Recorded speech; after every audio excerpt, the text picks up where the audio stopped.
कभी आपने बात करते हुए ये महसूस किया है कि सामने वाला शख्स आपकी हर बात सुनने के बावजूद भी बिल्कुल चुप है, जैसे आपके और उनके बीच कोई दीवार खड़ी हो। आप अपने जज्बात समझने की कोशिश करते हैं मगर उनकी तरफ से हर बार एक ही जवाब होता है, खामोशी। ये खामोशी कोई आम खामोशी नहीं है, बल्कि ये खामोशी स्टोन वाले का शिकार होने वाली खामोशी है, जो किसी भी रिलेशनशिप को तबाही के करीब लेकर जा सकती है। तो जुड़े रहिए, क्योंकि आज की वीडियो में ये डिस्कस किया जाएगा कि आप इस तबाही से कैसे बच सकते हैं। स्टोन वालिंग मैनिपुलेशन का एक ऐसा टैक्टिक है जिसमें एक शख्स जानबूझकर कम्युनिकेशन नहीं करता और खामोश हो जाता है।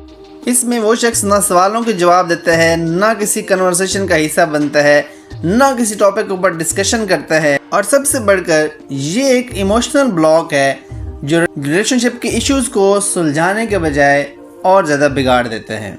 ये खामोशी तब इख्तियार की जाती है जब कोई शख्स किसी रिस्पॉन्सिबिलिटी से बचना चाह रहा होता है, किसी कन्फ्लिक्ट से बचना चाह रहा होता है, या फिर वो रिलेशनशिप को एंड करना चाह रहा होता है।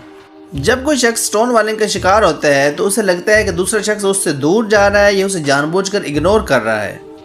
ये एटीट्यूड रिलेशनशिप में फ्रस्ट्रेशन और स्ट्रेस को बढ़ा सकता है, क्योंकि कम्युनिकेशन के बगैर जितने भी इश्यूज़ हैं उनको आप नहीं सुलझा सकते। जब तक आप बातचीत नहीं करेंगे, कोई भी इशू जो है उसको आप सुलझाने से कासिर रहेंगे। अब कुछ रेड फ्लैग्स डिस्कस करते हैं जिससे आपको आइडिया हो जाएगा कि आपको स्टोन वालिंग का शिकार किया जा रहा है।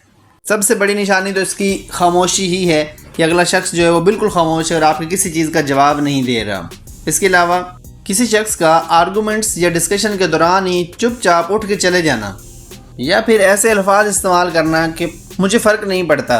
अब इस तरह के अल्फाज जो हैं ये अगले बंदे की जो है वो सेल्फ स्टीम को अटैक करते हैं और अगला बंदा को ये लगता है कि उसकी कोई अहमियत ही नहीं है।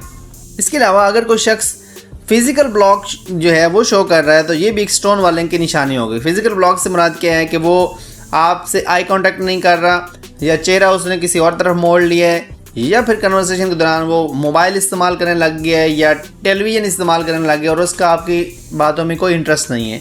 तो ये भी एक निशानी है कि वो स्टोन वालिंग का शिकार आपको करने जा रहा है।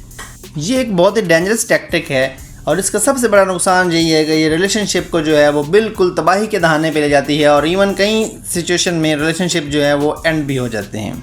तो हम बात करते हैं कि आप इससे बच कैसे सकते हैं। एक तो हमें चाहिए कि स्टोन वालिंग से बचने के लिए हमें कम्युनिकेशन को प्रायोरिटाइज करना चाहिए। मतलब कि हमें अपनी कम्युनिकेशन जो है उसमें ओपन डायलॉग करना चाहिए, ओपनली अपनी फीलिंग्स और अपने जज्बात को एक्सप्रेस करना चाहिए, और अपने पार्टनर को भी आप जो इस चीज़ को इनकरेज करें कि वो भी अपनी फीलिंग्स और जज्बात को ओपनली एक्सप्रेस करें। बॉडी लैंग्वेज और फेशियल एक्सप्रेशन भी कम्युनिकेशन का हिस्सा होता है। तो आपको चाहिए कि आप ये श्योर करें कि आप जो है अपने पार्टनर की जो बॉडी लैंग्वेज है उसको आसानी से जो है वो समझ सकते हैं और उसके लिए आप रिसेप्टिव हों। इसके अलावा पर्सनल अटैक्स से गुरेज करना चाहिए और सिर्फ टॉपिक के ऊपर बात की जाए, बजाय इसके कि आप लड़ाई की तरफ ले जाएं। उस कन्वर्सेशन को जो है वो कंस्ट्रक्टिव वे में लेके जाएं ताकि मसले का हल निकल सके। क्योंकि आर्गूमेंट्स के दौरान जब आप पुराने मसाइल को भी शामिल कर लेंगे बीच में, तो मसाइल और ज़्यादा बढ़ते जाएंगे। तो कोशिश करें कि आप टॉपिक के ऊपर ही रहें और एलिमेंट टॉक करें। पुराने मसाइल जो हैं, पुराने किस्से जो हैं, पुरानी खबरें जो हैं उनको खाड़ के ना बैठ जाएं। इसके अलावा आप टाइम और स्ट्रेटजी को अपना सकते हैं। इसमें क्या है कि जब आपको लग रहा है कि आपके इमोशंस या आपके जो कन्वर्सेशन है वो बहुत ज़्यादा टॉक्सिक हो रही है, तो थोड़ी ब्रेक लें, थोड़े सा कुछ लम्हे के लिए एक साइड पे हो जाएं और फिर अपने इमोशंस को और अपने जज्बात को जो है वो समझने की कोशिश करें, और कुछ देर के बाद बिल्कुल कूल माइंड होकर दोबारा उस टॉपिक के ऊपर बात करें और उसका हल निकालने की कोशिश करें। लास्ट बट नॉट लीस्ट, अगर आपको लग रहा है कि स्टोन वालिंग की वजह से आपका रिलेशनशिप बहुत ज़्यादा डिस्टर्ब हो रहा है और हालात आपके काबू नहीं है, तो आपको चाहिए कि आप प्रोफेशनल हेल्प लें, और उसमें सबसे मेन चीज़ है कपल थेरेपी। कपल थेरेपी जो है आपको कम्युनिकेशन स्किल्स को इम्प्रूव करने और रिलेशनशिप को मजबूत करने में आपकी मदद करेगी।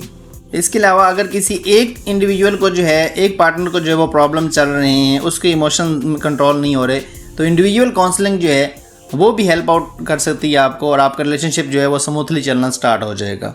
होपफुली आज की वीडियो आपको अच्छी लगी। अगर वीडियो पसंद है तो इसको लाइक करें, कमेंट करें, शेयर करें। अगर हमारे चैनल पर नए हैं तो हमारे चैनल को सब्सक्राइब कर दें और बेल आइकन को दबाना बिल्कुल ना भूलें। Thank you so much.